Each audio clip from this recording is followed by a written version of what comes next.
A todos, boa noite a todas. São 19h30. Vamos ouvir o clamor da terra e o clamor dos pobres. E aí, pessoal, tudo bem com vocês? Eu tive aí uns problemas e acabei ficando uns diazinhos sumidos, né? Mas agora, eita ferro, mas agora as coisas estão começando a normalizar, né? E aí a gente vai fazer a live hoje, né? A live hoje vai ser sobre uma situação bastante especial e nós vamos refletir sobre um assunto que acaba que cada hora tem uma diferença, né? Eu já fiz essa leitura várias vezes, mas hoje nós vamos abordar uma coisa que a gente não costuma abordar. Nós vamos ver com uma reflexão que a gente não costuma fazer. E por quê? Porque mudou a situação, mudou a questão que a gente vai ver, né? A realidade mudou. A leitura é a mesma, mas a realidade é diferente. E a primeira pessoa que entrou foi Mozinho. Oi, Mozinho, boa noite, paz e bem. Ó, o Mozinho tá ali na sala, ela não tá aqui no quarto não, tá?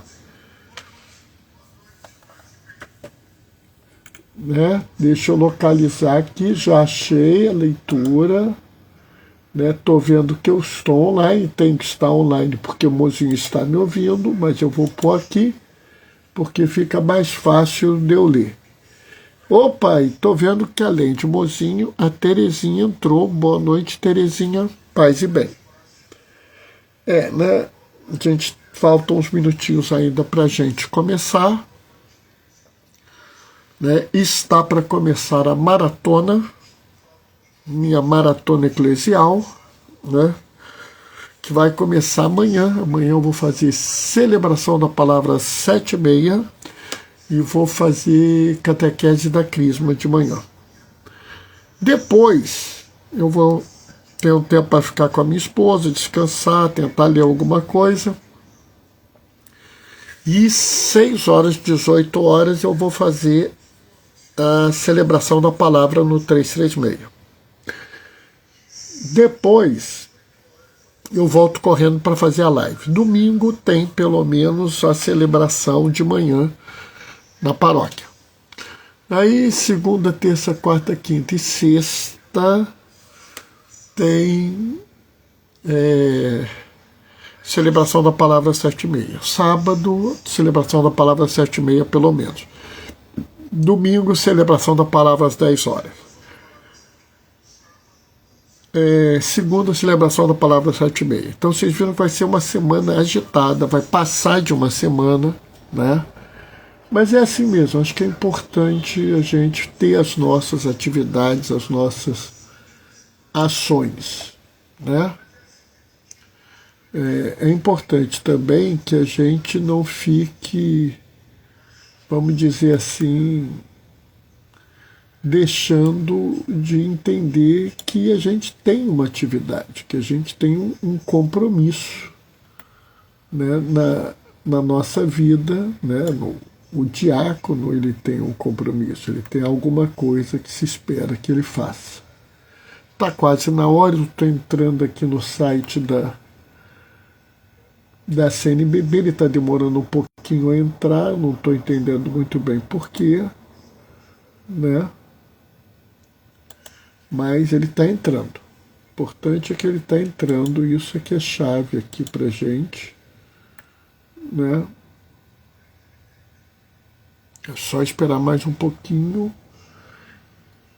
Entrou na hora que tinha que entrar. Maravilha. O Senhor esteja convosco. Ele está no meio de nós.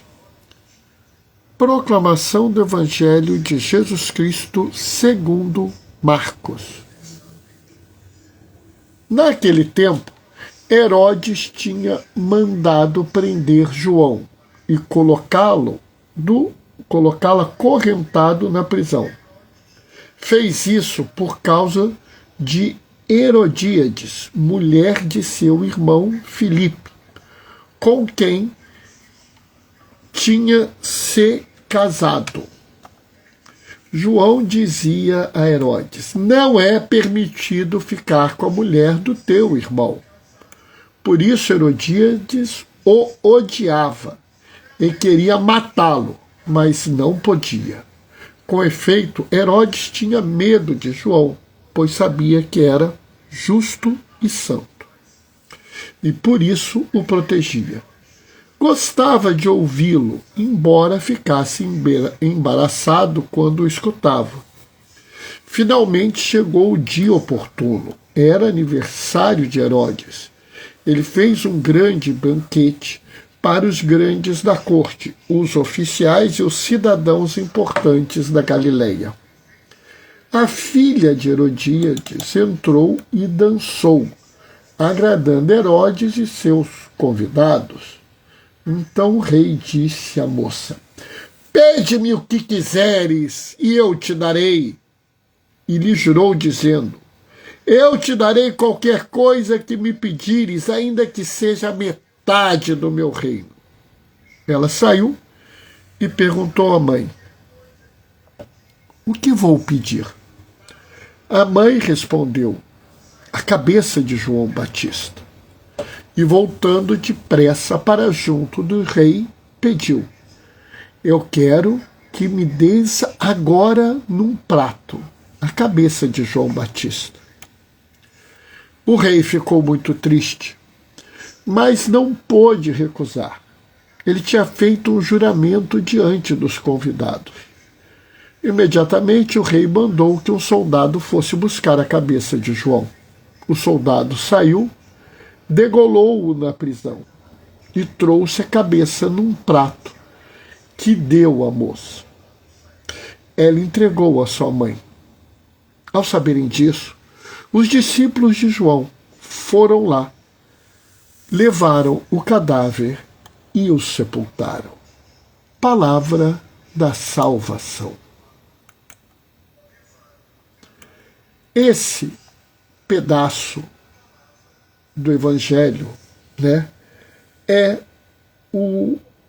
a parte do Evangelho que narra a morte de João Batista, o martírio de João Batista. E isso acaba sendo uma questão, vamos dizer, como eu vou dizer, uma questão chave. João Batista é uma pessoa muito especial. Por quê? Porque João Batista, ele é o único profeta do Novo Testamento. O Antigo Testamento tem vários profetas, mas o Novo só tem um profeta. E sabe, eu estava pensando, já tem algum tempo, em fazer uma live abordando um aspecto da profecia. Mas anteontem, pouco, ontem, muito, e hoje ainda um pouco, uma questão veio ao meu encontro. E sabe, isso é interessante, porque às vezes nós somos abordados pela realidade. Nós somos interpelados pela realidade, ou seja, por mais que eu queira fazer A, eu sou interrogado e tenho que fazer B.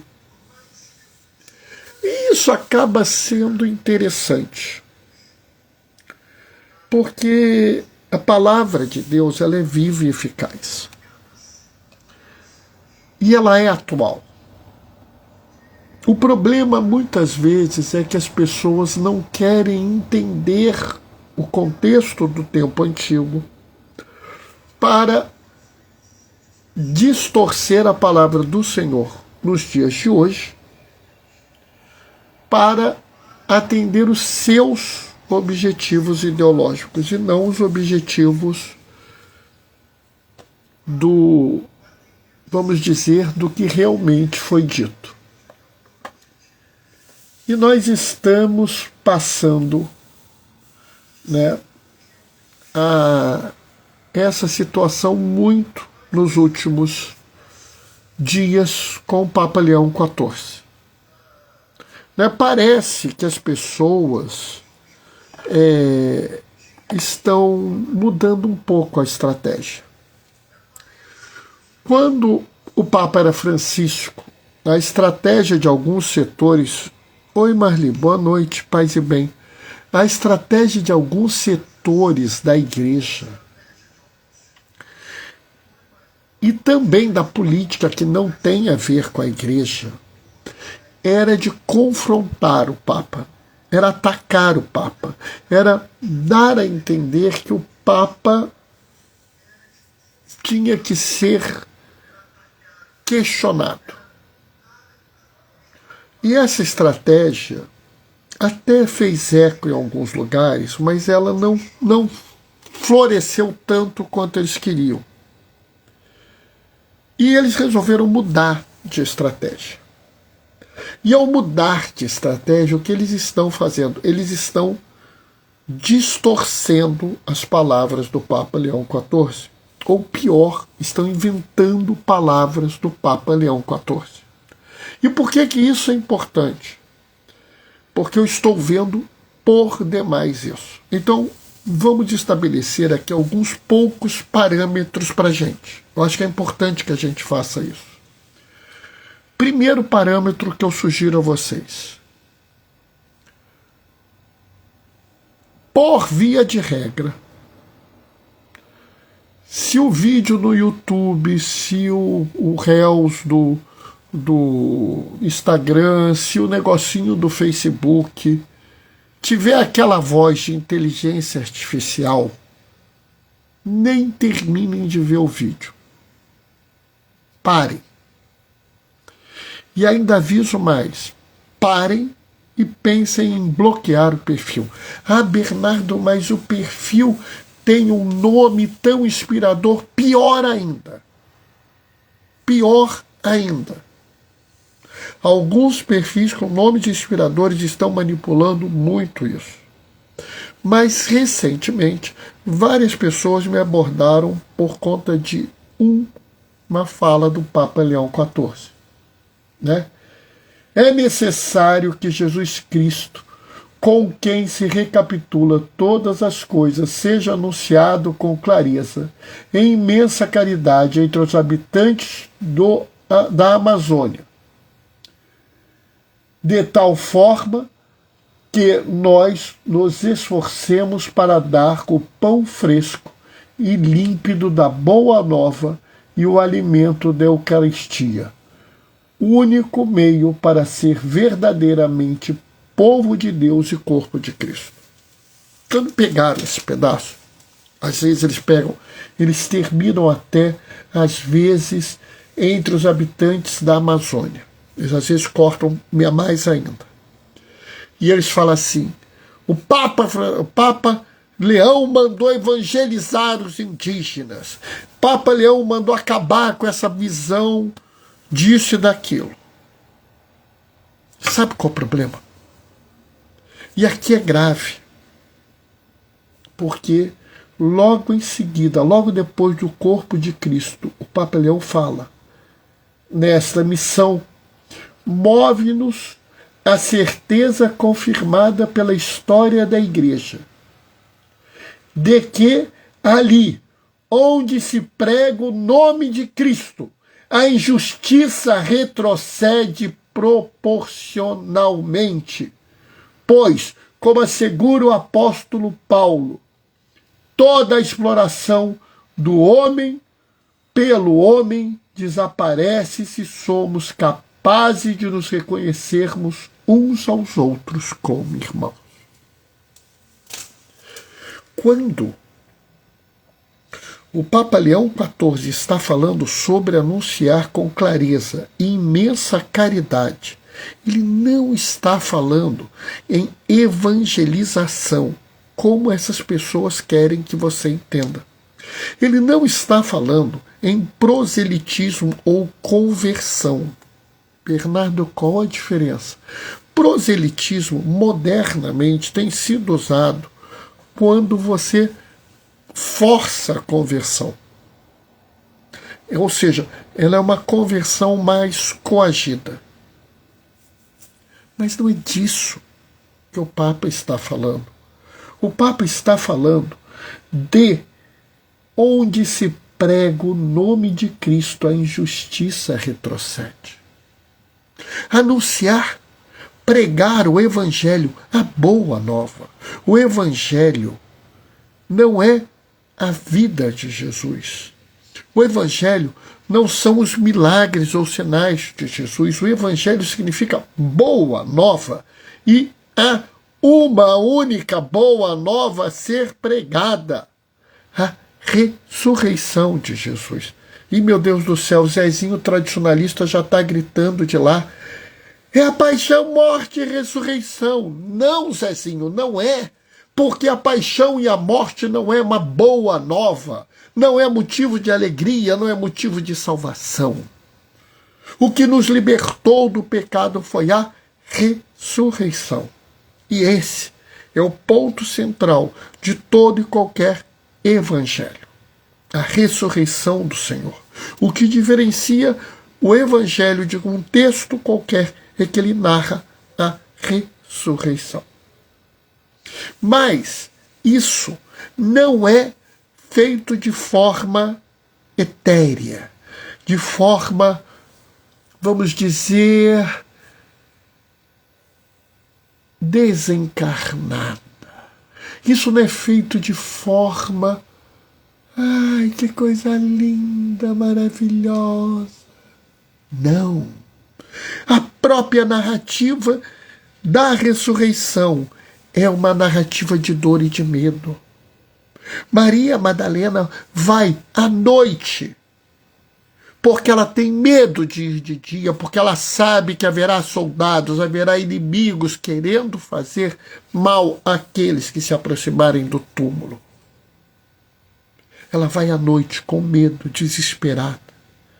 Mas quando ela vê a ressurreição, ela muda a sua forma de agir, porque a alegria contagia o seu corpo. Por quê? Porque ela sabe que foi salva, independente do merecimento. E esse é o grande papel dos profetas. A profecia não é, nunca foi e nunca será um ato divinatório de saber o futuro. Não. A profecia não é atos, prodígios, ações extremas de sinais. Não. Não. A profecia é algo muito maior. E aqui é o motivo que me levou a dizer a vocês. A profecia é clareza e caridade. E olha aqui, anunciar com clareza e imensa caridade. Bernardo, eu não entendi. Como assim a profecia é clareza e caridade? Boa pergunta. Zezinho tradicionalista devia fazer essa pergunta, mas ele não vai fazer, porque ele não quer ouvir sobre o que é profecia. É normal. Eu entendo, porque a profecia ela é incômoda. A profecia nos provoca, nos perturba, até nos irrita. Mas ela nos liberta. O profeta anuncia o reino, mas denuncia o erro. Isso é o que todos os profetas no Antigo Testamento fizeram. Mas alguns vão dizer, mas eles adivinharam o futuro. Mas o profeta Elias fez essa coisa, o profeta Eliseu fez tal coisa. E eu já começo a ficar assim, suando assim, entendeu? Nervoso, porque eu vejo que as pessoas ainda não entenderam. Então vamos lá. Qual foi o futuro que João Batista previu? Qual foi? Hein? Ah, nenhum, né? É. E qual foi o grande prodígio, o grande sinal, o grande milagre feito por João Batista? Você sabe algum? Né? Nenhum. Então, como é que nós afirmamos que João Batista é o único profeta do Antigo Testamento se ele não faz nenhuma dessas coisas fantásticas, maravilhosas que o pessoal tanto adora falar dos outros profetas do Antigo Testamento? Porque isso não é o cerne, não é a essência da profecia.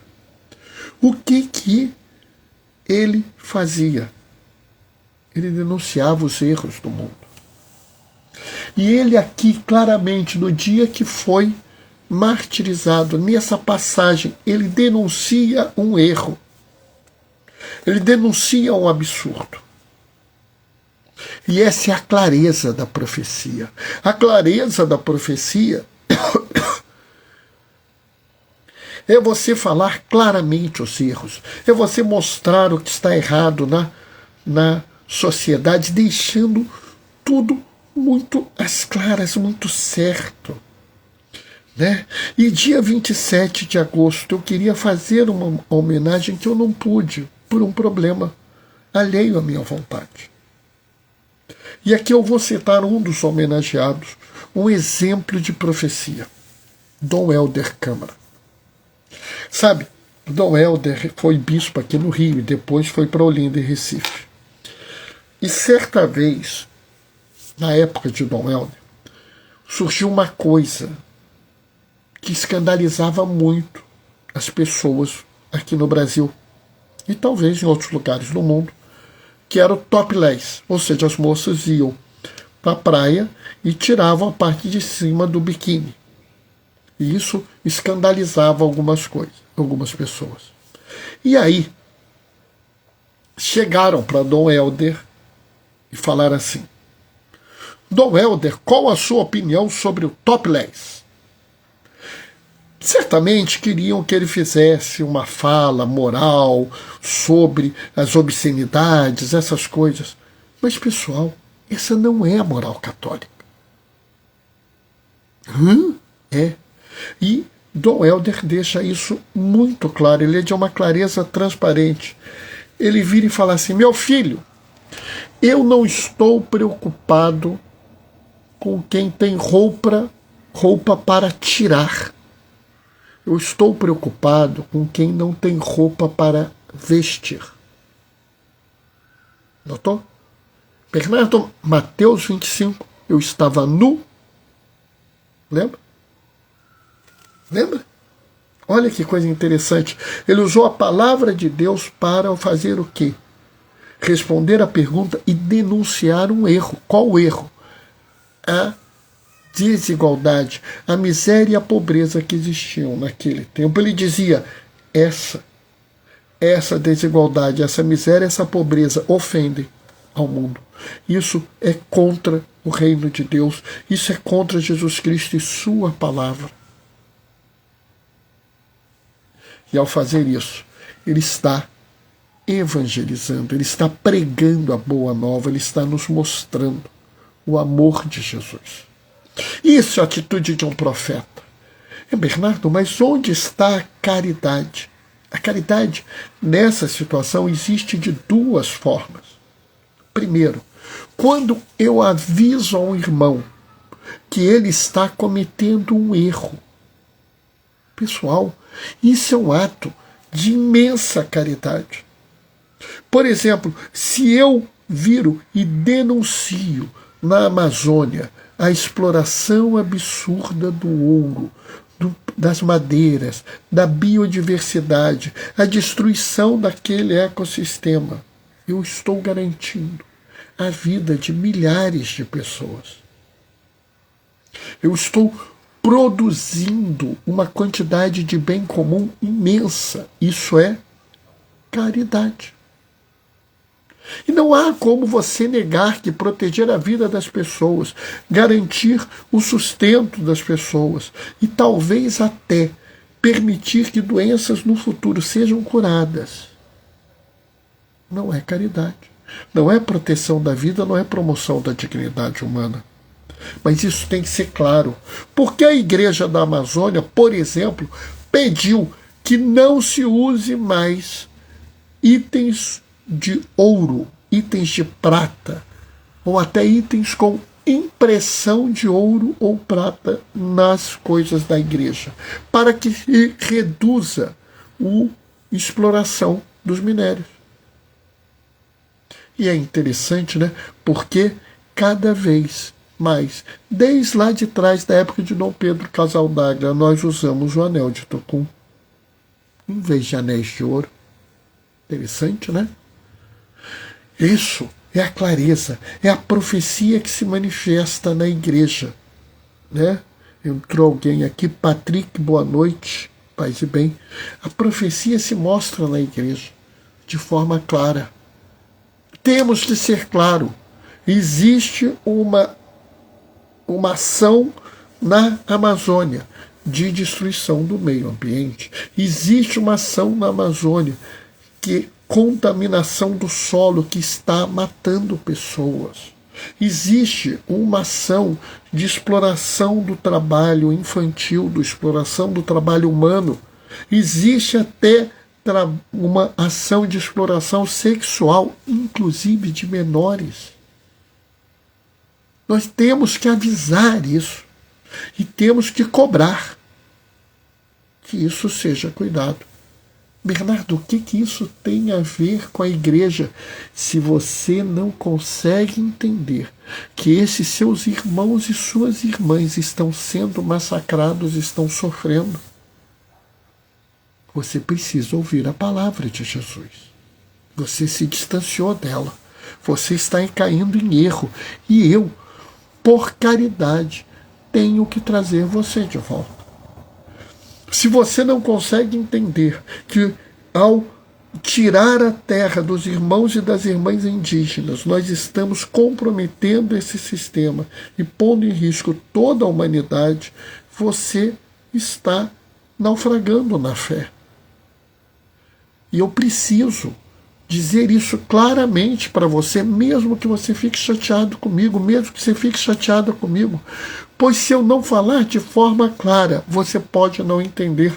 E, aliás, isso é a primeira leitura de hoje, onde Jesus fala, onde Deus fala ao profeta: eu vou lhe dizer o que você deve falar, e você deve transmitir aquilo que eu digo. Bernardo, você está dizendo que Deus está falando com você? Não, não estou dizendo isso.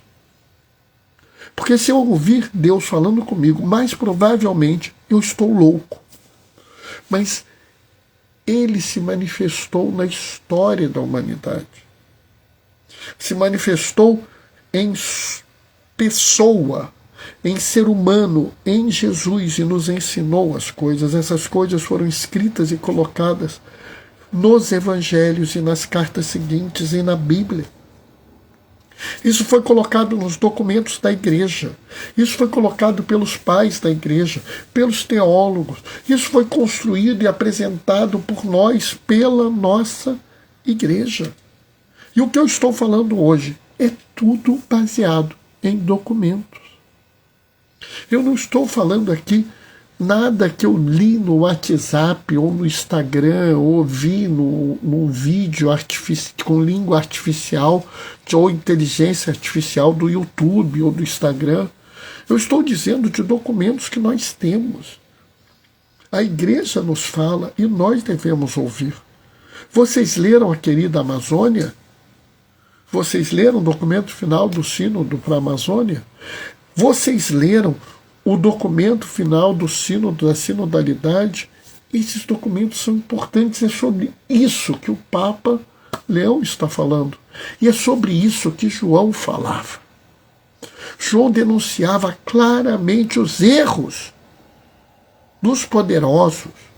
E é interessante, porque Herodes, mesmo se sentindo mal com as acusações, queria ouvi-lo. Por quê? Porque ele sentia ali a caridade.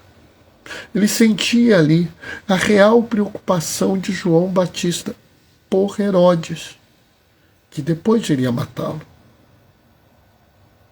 Sabe, quando João Batista denuncia o erro de Herodes, ele não faz por maldade, ele faz por amor.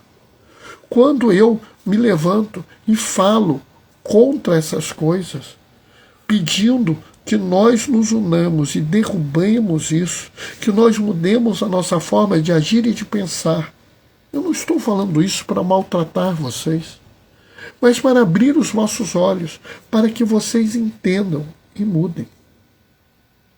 Bernardo, mas fulano disse que isso é neopaganismo. Eu sei. Falou e falou besteira. E se você quiser, põe ele para conversar comigo, eu vou mostrar que isso não é besteira. O que eu estou falando é verdade, o que ele está falando é que ele está enganado. E eu vou poder mostrar para vocês vários e vários documentos, falas de santos e papas da igreja que concordam comigo. Papa Paulo VI, quando não existia Greenpeace, quando não existia Partido Verde na Alemanha, quando não existia nada disso, já falava na Populorum Progresso que o crescimento desenvolvido, desregulado, estava levando ao risco de destruição da natureza. Entendam. Eu encontro falas do Papa João Paulo II que falam em conversão ecológica para evitar a catástrofe global. Então, temos que entender que essa preocupação é essencial. Temos que entender que quando o Papa Leão XIV fala de clareza e imensa caridade, ele fala de preocupação com as pessoas que sofrem lá. Ele não está falando de uma visão medieval, ou se converte ou eu te mato, porque isso não faz mais sentido. Não é isso que nós hoje, no dia que celebramos a morte de João Batista, temos que pensar. Hoje, no dia da morte de João Batista, nós temos que dizer ao mundo, de forma clara, o direito de ser é superior ao direito de ter. Nós temos que dizer que a ganância é a raiz de milhares de pecados e que ela também causa opressão e exploração e que isso está levando o mundo a uma rota de destruição. E temos que afirmar que existe a possibilidade de um mundo melhor, baseado numa palavra que cura e liberta, numa palavra que nos ensina um mundo melhor, baseado numa notícia inegável, a ressurreição de nosso Senhor Jesus Cristo. E devemos fazer isso com imensa caridade, para que o mundo possa ter uma nova primavera e que a gente possa reverter todo o mal que está sendo feito. Esse caminho é o caminho da profecia, é o caminho dos profetas e das profetisas. Muitos deles e delas são odiados. Alguns são mortos, algumas foram mortas. Talvez digam para vocês, não vale a pena esse caminho. Mas eu garanto para vocês que vale a pena. E quando vocês chegarem na terra sem males, serão recebidos com festa. Termino a live fazendo ecoar o grito de Dom Helder Câmara. Não deixem a profecia morrer na igreja. Amém? Vamos ver a hora. Ai, meu Deus do céu. 8h05. Bom, deu para fazer. Essa foi a reflexão de hoje. Amanhã temos a reflexão que eu vou fazer, que é do 22º domingo do tempo comum, que eu ainda nem li. Aliás, também ainda nem li a leitura de amanhã, né, que vai ser o sábado ainda da 21ª semana, né? Mas vamos adiante. tá? Vou terminar deixando a minha bênção. O Senhor esteja convosco. Ele está no meio de nós. Por intercessão de João Batista, desça sobre vós e permaneça para sempre a bênção do Deus Todo-Poderoso no amor, aquele que é Pai, Filho e Espírito Santo. Amanhã, 19h30, a gente se vê. Até lá. Beijos e bênçãos. Tchau, tchau, pessoal.